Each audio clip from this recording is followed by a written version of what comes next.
Assalamualaikum warahmatullahi wabarakatuh. Kami dari kelompok 9 akan mempresentasikan mengenai accounting for leases atau akuntansi untuk sewa oleh lessor. Sebelum lanjut ke materi, saya akan memperkenalkan anggota kelompok saya terlebih dahulu. Yang pertama yaitu ada Agus Vina Winanditya dengan akhiran PM 011. Dan saya Jelita Dwi Anggraini dengan akhir MPM 050. Selanjutnya ada Istifarin dengan akhiran PM 075. Dan yang terakhir yaitu ada Nindya Aliyah Maulidina dengan akhiran PM 063. Nah, di sini kita akan membahas tentang lessor accounting atau akuntansi lessor. Nah, materi yang pertama yaitu Economics of Leasing atau ekonomi leasing. Nah, dalam buku atau e-book ini tuh menggunakan contoh CNH atau Ivanhoe. Nah, penting untuk dipahami bahwa CNH, pihak yang menyewakan, yang menentukan jumlah pembayaran sewa, bukan penyewa. Nah, pihak yang menyewakan ini tuh menentukan pembayaran menggunakan tingkat pengembalian atau tingkat implisit yang diperlukan untuk membenarkan penyewa. Blackhoe. Nah, dalam menentukan tingkat implisit, pihak yang menyewakan ini tuh mempertimbangkan peringkat kredit, kemudian jangka waktu sewa, dan status nilai sisa, baik yang dijamin atau tidak dijamin. Nah, jika terdapat nilai sisa, baik yang dijamin maupun tidak, pihak yang menyewakan itu tidak perlu memperoleh pengembalian sebesar itu dari biaya sewa. Oleh karena itu, pembayaran sewa berkala akan lebih rendah.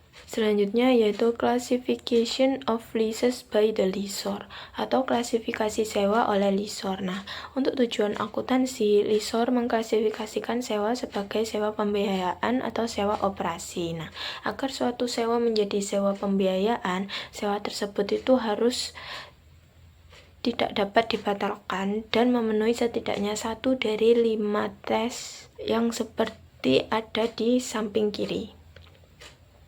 Untuk memenuhi salah satu dari 5 tes ini, lessor harus mentransfer kendali atas sebagian besar aset dasar kepada penyewa atau memberikan kepemilikan aset dasar kepada penyewa. Semua sewa guna usaha yang tidak memenuhi salah satu uji tersebut diklasifikasikan sebagai sewa guna usaha operasi. Nah, dalam sewa guna usaha operasi, lessor memberikan hak untuk menggunakan aset acuan selama jangka waktu sewa guna usaha, tetapi bukan kepemilikan atau kendali atas sebagian besar aset acuan. Nah, kita akan bahas satu-satu mengenai uji klasifikasi lessor pada gambar di samping.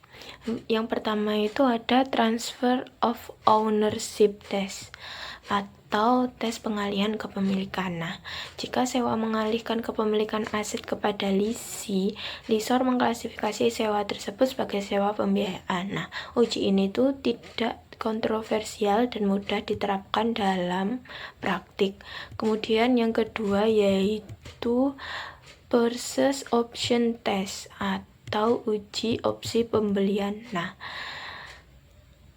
sebagaimana telah dijelaskan sebelumnya, uji opsi beli terpenuhi jika terdapat keyakinan yang cukup memadai bahwa lessee akan melakukan opsi tersebut. Nah, opsi beli sewa memungkinkan lessee untuk membeli properti dengan harga yang jauh lebih rendah daripada nilai wajar aset acuan yang diharapkan pada tanggal opsi dapat dilaksanakan atau opsi lebih murah. Artinya, lessor itu mengalihkan kendali atau kepemilikan aset tersebut kepada lessee.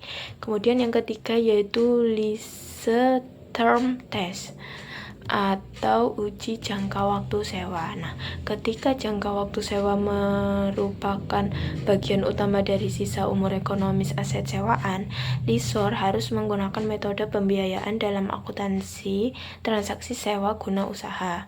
IASB menyatakan bahwa lessee harus menggunakan pertimbangan yang matang dan menawarkan faktor-faktor tambahan untuk dipertimbangkan dalam panduan penerapan IFRS 16 untuk membantu dan pengembalian keputusan ini.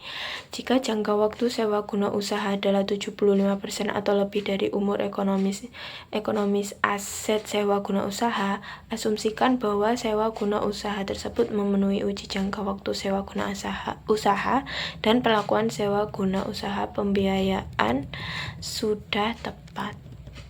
Kemudian yang keempat yaitu present value test atau uji nilai sekarang. Nah, jika nilai kini pembayaran sewa guna usaha cukup mendekati nilai wajar aset, lessor secara efektif mengalihkan kendali atau kepemilikan aset kepada lessee. Sekali lagi, IASB mengakui bahwa menentukan nilai kini yang cukup mendekati seringkali melibatkan pertimbangan yang signifikan, dan oleh karena itu memberikan panduan penerapan tambahan terkait pengujian ini. Jika nilai kini pembayaran sewa guna usaha sama dengan atau melebihi 90% dari nilai wajar aset, asumsikan bahwa sewa guna usaha memenuhi uji nilai kini dan perlakuan sewa guna usaha pembiayaan sudah tepat. Kemudian yang terakhir yaitu alternative use test atau uji penggunaan alternatif. Nah, jika pada akhir masa sewa lessor tidak memiliki alternatif penggunaan aset, diasumsikan bahwa lessor telah mengalihkan kendali atau kepemilikan aset tersebut kepada lessee. Oleh karena itu, lessor menggunakan metode sewa pembiayaan. Oke, baik, di sini saya akan menjelaskan mengenai accounting, measurement, and presentation, di mana di sini itu kita menampilkan bahwa ada namanya yaitu akuntansi sewa atau lessor. Nah, dalam akuntansi sewa, lessor itu memainkan peran kunci sebagai pihak yang menyediakan hak untuk menggunakan aset kepada pihak lain, yaitu lessee, sebagai imbalan atas pembayaran sewa. Di mana menurut standar akuntansi, seorang lessor itu wajib mengklasifikasikan bahwa biaya sewa itu diklasifikasikan menjadi dua jenis utama. Yang pertama ada sewa pembiayaan atau finance lease, yang kedua ada sewa operasi atau operating lease. Nah, di sini mengapa klasifikasi ini penting? Nah, karena pengukuran dan penyajian akuntansi, untuk setiap jenis sewa tersebut itu berbeda secara substansialnya. Dimana yang pertama itu ada sewa pembiayaan atau financial lease, yaitu bahwa sewa itu diklasifikasikan sebagai sewa pembiayaan jika secara substansial seluruh resiko dan manfaat insidental kepemilikan aset yang disewakan dialihkan kepada lessee. Dengan kata lain, bahwa transaksi ini lebih menyerupai seperti penjualan aset yang disertai dengan pembiayaan. Nah, di sini kenapa? Karena seluruh risiko dan manfaat telah dialihkan, sehingga pada tanggal dimulainya sewa, maka lessor itu akan menghentikan pengakuan aset sewaan dari pembukuan atau di-recognize the list asset. Dan yang kedua adalah sebaliknya, lessor mengakui piutang sewa atau lease receivable, di mana piutang sewa ini lebih mempresentasikan investasi neto lessor dalam sewa tersebut. Nah, di sini terdapat rumus dari biaya piutang sewa jika diukur sebesar jumlah dari, di mana di sini rumusnya adalah piutang sewa sama dengan nilai kini pembayaran sewa ditambah dengan nilai kini nilai sisa yang dijamin dan tidak dijamin. Nah, di sini kan nggak ada keterangannya bahwa lease receivable sama dengan present value of rental payments ditambah dengan present value of guaranteed and unguaranteed residual value. Nah, seperti yang sudah saya jelaskan sebelumnya. Nah, di mana nilai kini pembayaran sewa atau present value of rental payments ini adalah nilai sekarang dari semua pembayaran sewa yang akan diterima dari lessee. Sedangkan yang kedua adalah nilai kini nilai sisa yang dijamin dan tidak dijamin atau present value of guaranteed and unguaranteed residual value adalah nilai sekarang dari estimasi nilai aset di akhir masa sewa, baik yang dijamin oleh lessee maupun yang tidak dijamin. Yang kedua ada sewa operasi atau operating lease, yaitu di mana di sini berbeda dengan sewa pembiayaan. Nah, pada sewa operasi, risiko dan manfaat dari kepemilikan aset sewaan tetap berada pada lessor. Sewa jenis ini biasanya pada dasarnya seperti sewa murni atau rental agreement, di mana perlakuan akuntansi lessor adalah satu, aset tetap diakui di neraca lessor sehingga lessor tidak menghapus aset sewaan dari pembukuannya. Kedua, lessor tetap mencatat beban penyusutan atau depreciation expense atas aset sewaan tersebut. Ketiga, pembayaran sewa yang diterima dari lese akan diakui sebagai pendapatan sewa secara garis lurus atau straight line basis selama masa sewa itu dari pembayaran aktual. Nah, untuk selanjutnya di sini adalah mengenai akuntansi untuk sewa pembiayaan atau finance lease. Nah, di sini seperti yang telah kita bahas sebelumnya ya, dalam finance lease itu yang pertama yaitu pihak lessor itu akan mentransfer secara substansial seluruh risiko dan manfaat kepemilikan aset kepada lese. Oleh karena itu, transaksi ini diperlukan lebih sebagai bentuk pembiayaan atau financing daripada sekedar perjanjian sewa sederhana. Nah, pada saat dimulainya sewa atau commencement of the lease, lessor itu akan menghentikan pengakuan aset sewaan dari laporan posisi keuangan atau neraca. Nah, di mana dia pasti akan mengakui piutang sewa atau lease receivable yang mewakili investasi neto lessor dalam sewa tersebut. Yang kedua ada pengakuan pendapatan dan pembayaran sewa. Selama periode sewa, maka lessor itu memiliki dua komponen utama yang harus diakui. Yang pertama ada pendapatan keuangan atau finance income, yaitu lessor itu akan mengakui pendapatan keuangan dalam laporan laba rugi.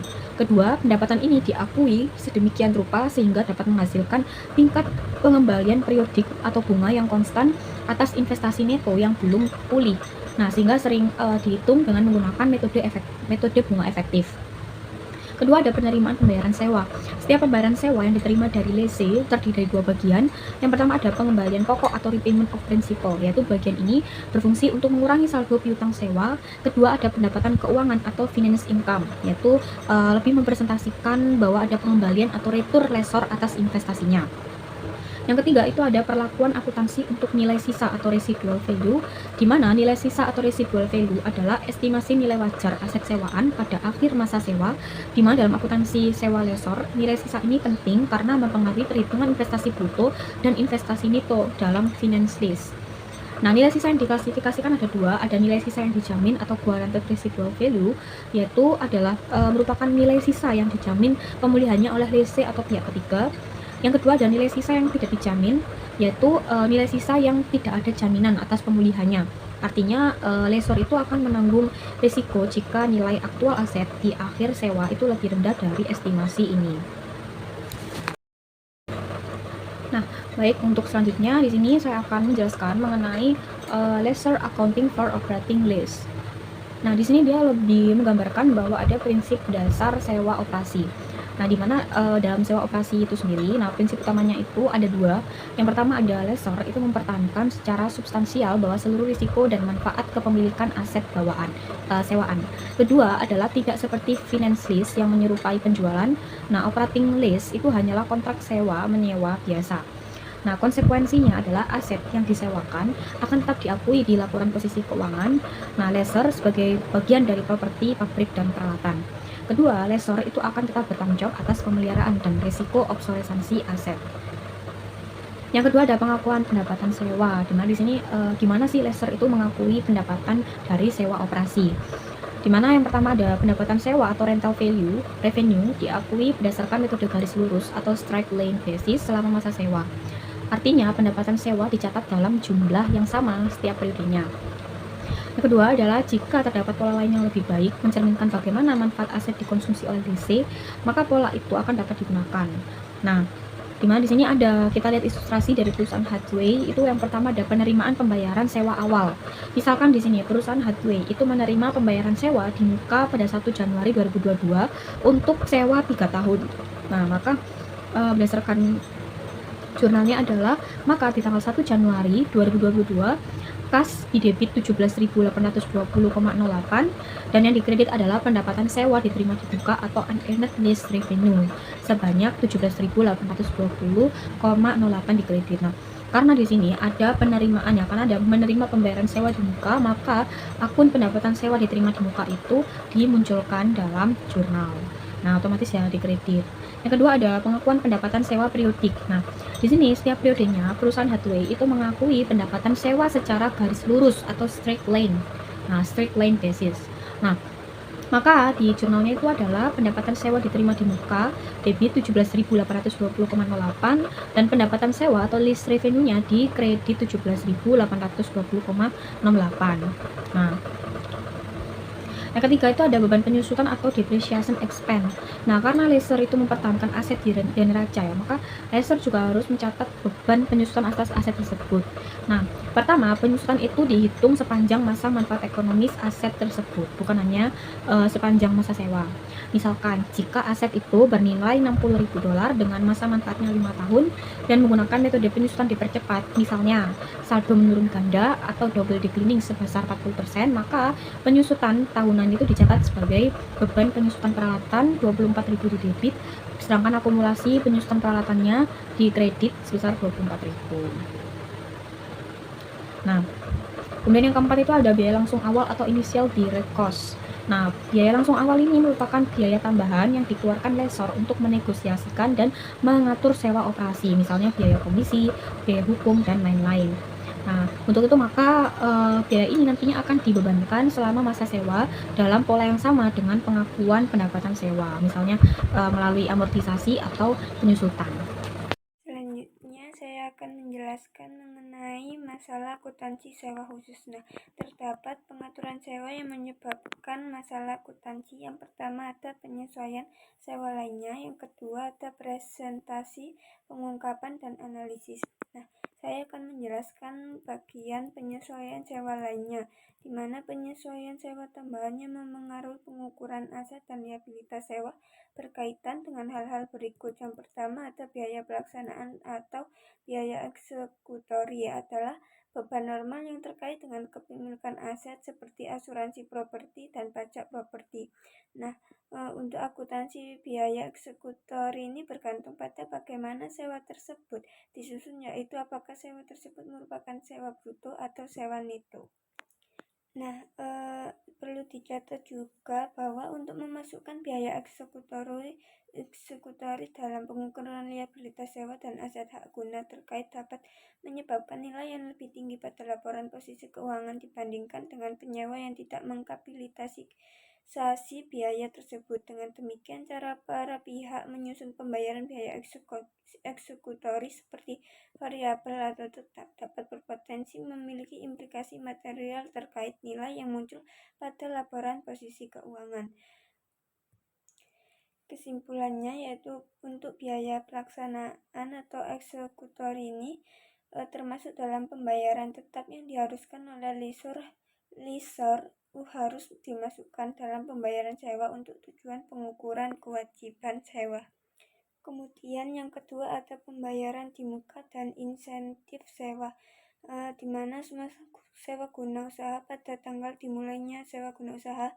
Liabilitas sewa guna usaha merupakan titik awal untuk menentukan jumlah yang harus dicatat untuk aset hak guna usaha. Nah, dan perusahaan menyesuaikan aset hak guna usaha untuk setiap pembayaran di muka sewa guna usaha, insentif sewa guna usaha, dan biaya langsung awal yang dilakukan sebelum atau pada tanggal dimulainya sewa guna usaha. Nah, untuk penyesuaian ini terdapat 3 untuk menentukan jumlah yang harus dilaporkan. Yang pertama ada pembayaran sewa di muka yang dilakukan oleh penyewa meningkatkan aset hak pakai. Kemudian yang kedua ada pembayaran insentif sewa yang dilakukan oleh lessor kepada lessee mengurangi hak aset yang berguna. Kemudian yang ketiga ada biaya langsung awal yang dikeluarkan oleh penyewa untuk meningkatkan aset hak pakai. Kemudian yang terakhir yaitu ada biaya langsung awal, adalah biaya tambahan dari sewa yang tidak akan terjadi jika sewa tidak dilaksanakan, yaitu di mana biaya yang secara langsung atau tidak langsung didistribusikan pada negosiasi dan pengurusan sewa, misalnya seperti biaya hukum eksternal untuk menyusun atau menegosiasikan sewa atau alokasi biaya hukum internal yang tidak dianggap sebagai biaya langsung awal. Dimana juga untuk bagi lessor ini biaya langsung awal ini seringkali lebih signifikan karena mereka biasanya meminta lessee sebagai bagian dari aktivitas penjualan mereka, yang akibatnya lessor seringkali melibatkan pengacara untuk menyiapkan dokumen hukum serta membayar komisi yang timbul sehubungan dengan pelaksanaan sewa tersebut. Baik, di sini saya Agustina Winanditya dengan NPM akhir 011 akan menjelaskan presentation, disclosure, dan analisis atau penyajian, pengungkapan, dan analisis. Jadi dalam akuntansi sewa membahas bagaimana transaksi sewa itu harus dilaporkan dalam laporan keuangan, informasi apa yang harus diungkapkan dalam catatan atas laporan keuangan, dan bagaimana informasi itu digunakan oleh pengguna laporan. Nah, untuk yang pertama itu presentation, penyajian jumlah-jumlah yang terkait dengan sewa dalam laporan keuangan di laporan posisi keuangan dan laporan laba rugi itu variasi. Jadi tergantung pada klasifikasi sewa, itu ada di pembiayaan atau tipe penjualan atau operasi. Misal untuk pihak penyewa atau lisi, biasanya itu ada di standar akuntansi sewa baru yaitu IFRS 16. Semua sewa kecuali sewa jangka pendek dan bernilai rendah yang kemudian nanti dikapitalisasi. Nah, untuk laporan posisi keuangan biasanya yang disajikan itu adalah aset hak pakai, aset non lancar, dan liabilitas sewa, yaitu liabilitas jangka pendek dan jangka panjang. Sedangkan di bagian laba rugi itu ada beban bunga yaitu atas liabilitas sewa dan beban penyusutan atas aset hak pakai. Nah, kemudian untuk pihak pemberi sewa atau lesor itu penyajian oleh lesor itu tergantung apakah sewa diklasifikasikan sebagai sewa pembiaya, itu termasuk kepada tipe penjualan atau sewa operasi. Jenis sewanya itu kalau misal sewa pembiayaan itu kita ambilnya dari laporan posisi keuangan ya. Biasanya ada di piutang sewa yang disajikan terpisah dari aset lainnya. Nah, sedangkan untuk laporan laba rugi itu dari pendapatan bunga yang diakui menggunakan metode bunga efektif. Sedangkan untuk sewa operasi di laporan posisi keuangan, lesor itu tetap mengakui aset yang disewakan sebagai properti, pabrik dan peralatan. Sedangkan untuk laporan laba ruginya, pendapatan sewa itu diakui secara garis lurus dan beban penyusutan atas aset yang disewakan. Jurnalnya sendiri itu mencerminkan penyajian di atas. Nah, untuk dari sisi penyewanya, nah modal sewa pembiayaan itu dengan misal ada pengakuan awal sewa itu kita mendebit dengan aset hak pakai dan mengkredit liabilitas sewa. Sedangkan untuk pembayaran sewa tahunan ini bisa dengan mendebit liabilitas sewa pokok dengan mengkredit kas. Di debit tadi juga ada beban bunga ya teman-teman. Nah, sedangkan untuk penyusutan aset hak pakai di debit ada beban bunga dan kreditnya ada akumulasi penyusutan aset hak pakai. Nah, ini ada jurnal untuk akuntansi pemberi sewa lesor pada sewa pembiayaan untuk tipe penjualan. Nah, untuk pengakuan awal sewa itu kita bisa mendebit piutang sewa dengan aset dasar inventaris, kemudian mendebit harga pokok penjualan pada piutang sewa, mendebit kas atau piutang usaha dengan pendapatan penjualan atau laba penjualan jika ada. Sedangkan untuk penerimaan pembayaran sendiri kita bisa mendebit kas pada piutang sewa pokok dan pendapatan bunga dengan metode bunga efektif. Nah, ini ada jurnal akuntansi pemberi sewa lesor sebagai sewa operasi. Nah, untuk penerimaan pembayaran ini kita bisa mendebit kas pada pendapatan sewa. Sedangkan untuk pencatatan penyusutan ada beban penyusutan pada akumulasi penyusutan. Selanjutnya kita di sini bisa membahas untuk pengungkapan atau disclosure.